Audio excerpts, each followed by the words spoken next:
said about the opening of Chargers camp. Feels like New Year's Day, you know? Feels like being born. Feels like coming out of the womb. It's comfortable and it's safe, and now you're out, you're born, the lights are on, it's bright, got chaos, people looking at you, people talking at you, and just feels good to have it happen. Oh, man. Okay, so safety Derwin James, one of the team leaders, said he liked the childbirth analogy for the Chargers. Derwin James said of his new coach, he's his own guy. We love him. So, Keyshawn, will Harbaugh's quirky style continue to work for the Chargers? Yeah, absolutely, because that's who he is. He's authentic. Come on, man. Jim recruited and stayed at recruits' houses in their tree houses and stuff. He did. Like, come on. Like, that's just, everybody knows that as players, right? You understand who your coach is, and the analogy was quite on. Because I played football, so I kind of understand what he's saying. Yeah. You stuck in this room, you're watching film, you're doing nothing. Then all of a sudden, you're on the field. It's 7 o'clock in the morning when you start practice at 8:30 stretch. You can smell the wetness in the grass, and everybody's watching you and talking to you, and all the sort of things when nobody was doing that 2 months ago because they wasn't allowed to be there. Yeah, so he's talking with the new coach. Yeah, with a new coach, too. So right. I kind of, I get it. I mean, and as long as they win, he can continue to keep, and they will win. They'll win. They will certainly win. I got them winning. The over-under is 8.5. I got them at 10. Because if I look at what they had a year ago with Brandon Staley, who lost them multiple games every single year as a coach, that's not going to happen with Jim Harbaugh. Because Jim Harbaugh's not going to do something stupid that makes absolutely no sense based on what your analytics staff told you. He's not going to do that. He's going to smell it and see it and go, oh, we can run the ball on the left side right here to get this 2 yards. Or we're going to punt backed up at our own 10. We're not going to try to go for it because the analytics said, well, the percentages say that 85% of the time it's a make. No, we're not doing that. And so, I feel good about I like it. I feel good about the Chargers and their opportunity to kind of get into the playoffs on the back end this year. I'm going off this quote, like being born, like going in the camp. Skip, if you go from Ann Arbor to Los Angeles, of course you're going to feel that way. Sunshine every day. Like rebirth? Yeah, rebirth. I mean, wouldn't you feel that way? You leave Ann Arbor.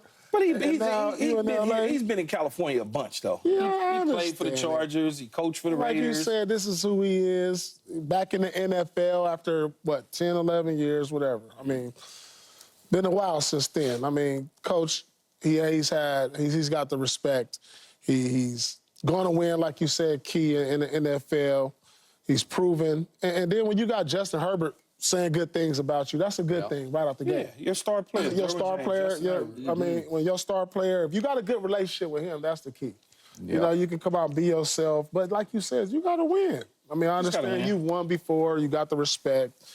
And first day of training camp, it's always going to feel that way. Let's see when things get serious, how quirky these comments be, though. When that voice change after that loss and that silliness go away after a couple bad games. See, with him, though, it's like that in every training camp. Change. It's like that in every training camp. Everybody come in optimistic. Yeah, but he's not going to change. He's just not going to change. Let them not fulfill expectations. Let them get off to a bad start. Everything changes, Key. No, he is not changing his personality. I can promise you that, Paul. But he ain't going to be quirky like this. That's just who he is. I understand that. But it's going to be a little more serious. Them interviews going to be a little more leaning forward and a little more bass, in his voice when things ain't going right. You know what I'm saying? You know how I get. No, but I think as a team, though, I think they're going to be right. Yeah, I like them, This is the first time. I'm actually going to go to some games. This is the first time in a long time that you can feel like, okay, the Chargers going to have an opportunity to really look different. Yeah. This is why I pounded this side of the desk for Jerry Jones to go get Jim Harbaugh. And Jerry's not going to do it because Jim is too much his own man. He has his style, and his style would transcend Jerry's style, and he ain't no puppet coach. Yeah. So he's where he belongs, and yet, to both of your points, everywhere he went, he won. Everywhere he has gone, he has won. San Diego, then I'm talking about the University of San Diego, when he's to turn that program around. He goes to Stanford, and you tell that story. I think it was Richard Sherman's team that came to the Coliseum. Underdog by, I believe the number was 56. 56 point playing underdog. the number 2 ranked team in the country in USC at the Coliseum in a packed house. And he brought Richard and them down in the Coliseum and popped us, and we was favored by like 56. Yeah, Pete Carroll. Yeah. What's your deal? Yeah, Pete Carroll said to Jim, right? Yeah, like, what's your deal? What's your deal? Well, it's who he is. Yeah. And then he goes to San Francisco, and they go to 3 straight NFC Championship games, and they go to a Super Bowl, and it goes to the last play, and I thought it was pass interference. He was the one who had the guts to switch from the first pick in the draft, Alex Smith, in mid-season, and go to this kid from Nevada, Reno, right? Is that where Colin was from? Yeah, Nevada, Reno. Yeah. And he goes with him and says, "You're my guy," and the rest is almost Super Bowl history. Yeah. And Colin's thrown into the end zone to Crabtree at the end of the game, and I thought it was pass interference. I guess they're not going to call it. But my point is, that's how close Jim got to beating his brother in the Super Bowl. He can just flat out coach at both levels. In fact, if you want to combine pro and college, you can make a case he's the greatest coach ever. If you combine both of them, just in overall, Jimmy Johnson's way up there. But Jim is on his way. He's Jimmy Johnson, yeah. Yeah, Jimmy Johnson is, if you combine them both, Jimmy Johnson's probably number 1. He would be number 1. Yeah. Yeah. But Jim's got a chance to threaten that. But the point is, it took him a while at Michigan, but once they turned it completely. Well, around. once Urban Meyer left. Yeah. No, that's true. That helped. Once Urban Meyer left, Yeah. Michigan all of a sudden That's a beat good Ohio point. State. I'll buy that. And that's okay. Yeah. That's fine. He couldn't beat Urban Meyer's teams. That's not that big of a deal. There's a lot of coaches, you look at their resumes, and they have below 500 resumes against their opponents that they see every single year. What I saw in Jim last year was he did mellow out a little bit. He did chill out a little bit because he used to overcoach the quarterback because he played the position at a pretty high level, but he coached it with an iron fist, and he wore those quarterbacks out. It was hard to perform for him because he was so demanding on his quarterback until J.J. McCarthy came along, and he was a little more freer spirit and could kind of laugh at Jim a little bit, and the rest is national championship. But he also was dealing with a lot throughout the season where he had to mellow out. Yeah. Right? He double investigations and double suspensions and all sorts of stuff. So he had to kind of calm down and pipe down. That's the reason I believe he's with the Chargers, is because the heat was on at Michigan. He got out one step ahead of the that's law. okay. Yeah. It's college sports, man. What do you expect? Agreed. But he has talked about how he's in awe to even be in the presence of Justin Herbert, and I love that because Justin Herbert just needs somebody to tell him he's really good and he's going to be okay. Yeah, he's good. He's a good right?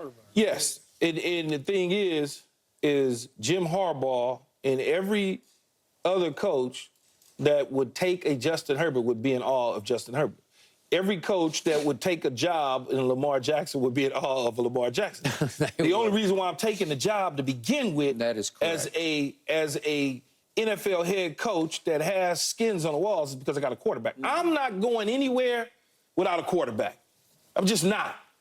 Okay? As a second, third time head coach that has won in the league, why in the hell would I go coach and I don't have a quarterback? I can just stay where I'm at. Think about Sean Payton. He went to Denver because he thought he had a quarterback in Russell Wilson. He did. He thought. And then he realized, this ain't going to work for me. No. But, because he would have waited a year or so, maybe he becomes a Dallas Cowboys head coach because they have a quarterback. You just don't take a job and you don't have a quarterback. That's a recipe. Unless it's your first job, then you do it because it's your first job. But when you Jim Harbaugh, if I got Justin Herbert, that's good. That's a good start. Yeah. So to Paul's point, you leave Ann Arbor, Michigan. Yeah, you go to L.A.